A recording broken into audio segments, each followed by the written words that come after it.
여러분, 안녕하세요. 복잡한 텍스트와 역사적 배경의 핵심을 꿰뚫어보는 깊이 있는 분석 시간에 오신 것을 환영합니다.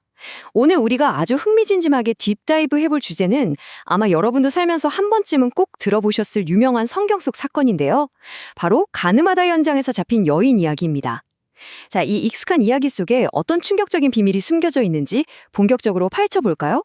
보통 우리는 이 사건을 죄 지은 사람을 향한 따뜻한 용서와 사랑의 미담 정도로만 알고 계시죠? 그런데 잠깐, 과연 이게 단순한 용서 이야기였을까요? 아니면 아주 치밀하게 설계된 정치적인 암살 시도였을까요? 사실 이 사건 이면에는요, 당시 종교 지도자들이 예수님을 완벽하게 제거하기 위해 미리 촘촘하게 짜놓은 체크메이트 상황, 즉 빠져나갈 곳 없는 외통수 함정이 도사리고 있었습니다. 자, 첫 번째 파트입니다. 치명적인 정치적 올무, 일명 체크메이트 시나리오에 대해 알아볼게요. 이 덫이 도대체 왜 그렇게 완벽한 함정이었는지 그 역사적 법적인 배경을 한번 들여다보겠습니다. 바리새인과 서기관들이 파놓은 이 함정은 정말 빠져나갈 구멍이 없어 보였어요. 왜냐하면 두 가지 핵심 법이 정면으로 충돌하고 있었거든요. 한쪽은 로마법입니다. 당시 유대인들은 로마의 지배를 받았기 때문에 누군가를 사형시킬 권한 자체가 없었습니다. 그러니까 예수님이 율법대로 돌로 치라고 하시면 로마법을 어긴 반란 선동자가 되는 겁니다. 그런데 반대로 모세의 율법은 간음한 자를 반드시 사형에 처하라고 명시하고 있죠. 만약 용서해라, 치지 말라 하시면 하루아침에 모세의 율법을 짓밟는 거짓 선지자로 낙인찍히게 되는 거예요.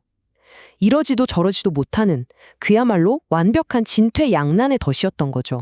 그런데 여기서 아주 결정적이고 재미있는 의문이 하나 생깁니다. 여러분, 모세의 율법은 분명히 간음한 남녀 모두를 처벌하라고 규정하고 있거든요. 그럼 같이 있던 그 남자는 도대체 어디로 갔을까요? 왜 이 여인 혼자만 덩그러니 끌려왔을까요? 딱 봐도 이상하잖아요. 이 명백한 모순은 이게 공정한 재판이 아니라 누군가를 매수했거나 억지로 상황을 연출해서 만들어낸 철저히 타락한 함정이었다는 걸 대놓고 보여주는 겁니다. 두 번째 파트로 넘어가서요. 참이된 축제의 빛, 조명대, 음모의 대결을 살펴보겠습니다. 이 팽팽한 긴장감을 제대로 느끼려면 당시의 무대 배경을 아셔야 하는데요. 놀랍게도 이 사건, 예루살렘이 거대한 불빛으로 가득했던 빛의 축제인 수전절, 혹은 그 직전의 초막절 절기 한가운데서 벌어졌습니다. 성전에는 거대한 횃불들이 타오르고 있었죠. 종교 지도자들은 겉으로는 그 화려하고 인공적인 불빛 아래서 축하를 나누고 있었지만 사실 그들의 속은 살인과 음모라는 시커먼 어둠으로 가득 차 있었습니다. 바로 그 극적인 타이밍에 예수님이 본인이 세상의 빛이라고 선언하신 겁니다. 인공적인 불빛이 아니라 사람들의 그 추악한 위선과 내면의 어둠을 낱낱이 비추어서 숨겨진 진실을 폭로하는 참된 빛이심을 대조적으로 보여주신 거죠. 세 번째 파트는 땅에 쓰신 글자, 그 궁극의 반격에 대한 이야기입니다. 사방에서 사람들이 소리치며 압박해 오는데 덫에 걸린 것 같았던 예수님은 정말 뜻밖의 행동을 하십니다. 군중들을 뒤로 하고 조용히 몸을 굽혀서 땅에 무언가를 쓰기 시작하시죠. 도대체 뭘 쓰셨을까요? 진짜 궁금하잖아요? 여기서 청교도 신학자들은 두 가지 아주 흥미로운 분석을 내놓습니다. 첫째는 과거 시내산에서 돌판의 십계명을 직접 새기셨던 바로 그 거룩한 율법의 수여자가 이제는 타락한 이스라엘의 양심이라는 땅 위에 새로운 법을 적고 계신다는 겁니다. 둘째는 이거 진짜 소름 돋는데요. 많은 학자들은 예수님이 그 자리에 모여 의로운 척 돌을 들고 서 있던 고발자들 있죠. 그들의 숨겨진 아주 구체적인 죄목들을 땅에 하나하나 적어내려 가셨을 거라고 분석합니다. 그리고 나서 예수님이 딱 한마디 하십니다. 너희 중에 죄 없는 자가 먼저 돌로 치라. 와, 이 한마디에 상황이 완전히 급반전됩니다.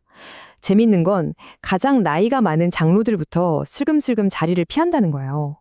긴 세월 동안 겹겹이 쌓아왔던 자신들의 추악한 죄악이 그 참된 빛 앞에 폭로되는 걸 느낀 거죠. 결국 손에 들고 있던 돌을 툭 떨어뜨리고 도망갑니다. 이어서 젊은 사람들도 다 흩어지고 마침내 그들이 쓰고 있던 거룩한 종교적 가면이 완전히 벗겨지게 됩니다. 진짜 완벽해 보였던 덫이 산산조각 나는 너무나도 통쾌한 순간이죠. 네 번째 파트입니다. 완전한 공의와 자비, 용서가 어떻게 법적으로 가능한지에 대해 짚어볼게요. 이제 고발자들은 다 떠나고 예수님과 여인 딱 둘만 남았습니다. 여기서 우리는 아주 깊고 중요한 신학적 질문 하나를 마주하게 됩니다. 거룩하신 하나님이 어떻게 명백하게 죄를 지은 사람을 율법의 정의를 깨지 않고 그냥 용서하실 수 있을까요? 예수님이 나도 너를 정죄하지 않는다 라고 하시잖아요.